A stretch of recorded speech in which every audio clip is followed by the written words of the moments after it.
When the user launches the application for the first time, he is displayed the typical Google login dialog. By clicking on his account, the user can perform the registration. If it is successful, a message is displayed at the bottom of the screen.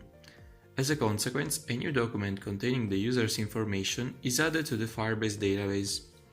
This way, the user has access to the home page, where he can see the scrollable list of items, which is implemented through a recycler view and the corresponding item adapter.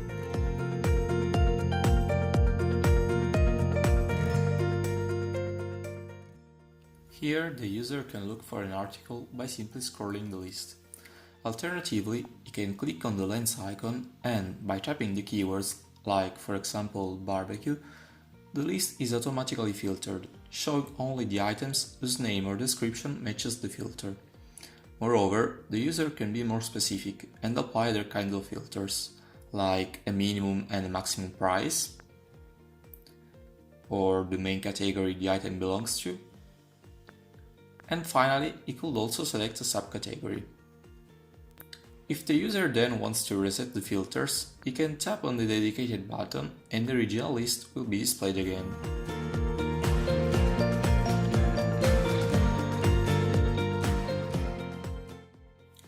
By opening the navigation drawer, the user is displayed a menu that allows him to perform additional actions, like seeing his personal profile.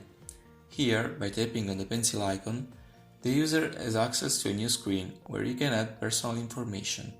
For example, he can click on the camera button to change the profile picture. If it's the first time the user uses this feature, he should grant the necessary permissions to the application. Once he has taken the photo and taps on the check icon, the image is updated. Obviously, he can also choose a picture from the gallery. Next, he can fill in other details, like a nickname for example, or he can choose to associate a location to his profile. For this field, the user can write in the text field where, after a minimum threshold, some suggestion will be shown. In order to retrieve this data, we use the OpenStreetMap API. Otherwise, the user can also tap on the Map button that, after having granted the location permission, will display a Google Map fragment where the user can pinpoint his position. After he presses on Confirm, the text field is updated, displaying the new location. Finally, the user can also enter his phone number. Once he presses on Save on the top right corner, his profile is updated, and the changes are reflected on the Firebase document. For the profile picture, a reference to Firebase storage is saved.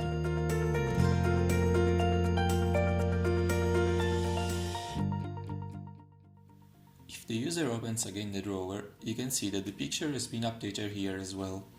By tapping on My Items, he is displayed a new screen where you can see the items he created. Since this is the first time we access this page, the list is empty and the message is shown. If the user clicks on the floating action button, he is redirected to the Create Item screen. Here, similarly to the profile page, he can fill in relevant information regarding the product.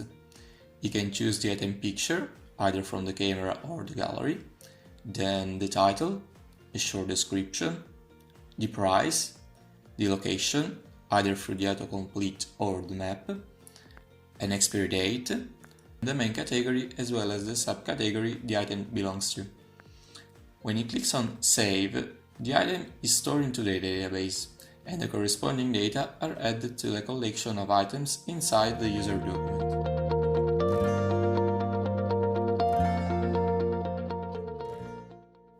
From the My Items screen, the user can see and eventually edit his articles. In fact, if he taps on the corresponding card, he accesses the new screen with the item details, and by tapping on the three dots icon on the top right corner, a menu pops up, and here the user can choose to temporarily disable or enable a product. For example, if he disables an item, the home page of another user will be updated accordingly, and the item won't be visible anymore. On the other hand, if the owner decides to enable the article again, the product will be displayed again. Changes in the item status are reflected into the database.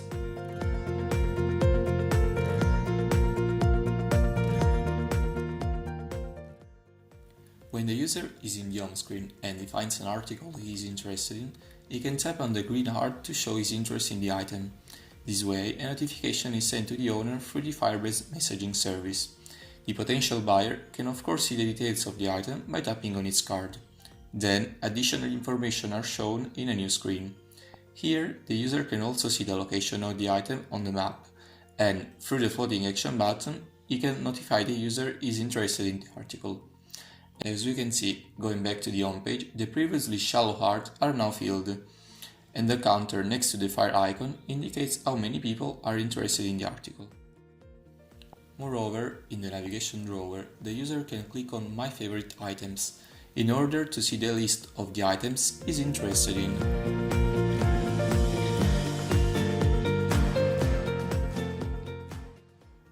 When the user knows that someone wants to buy one of his items, he can access the article details page, and by tapping on See Interested Users, he is displayed a list of potential buyers.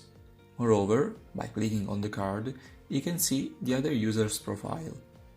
If buyer and seller agree on the deal, the owner can tap on the Sell button to mark the item as sold.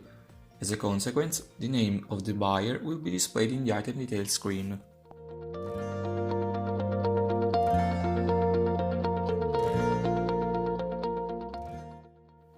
In this case, the buyer will receive a notification, and other users that have shown interest to the item will be notified as well.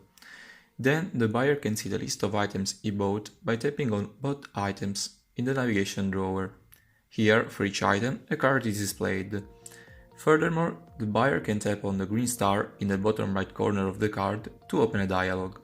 Here, he can leave a short review and assign a rate to the seller. When clicking on the Rate button, a confirmation message is shown and the seller is notified. The seller can then access his profile page and see the average rating that other users have assigned to him.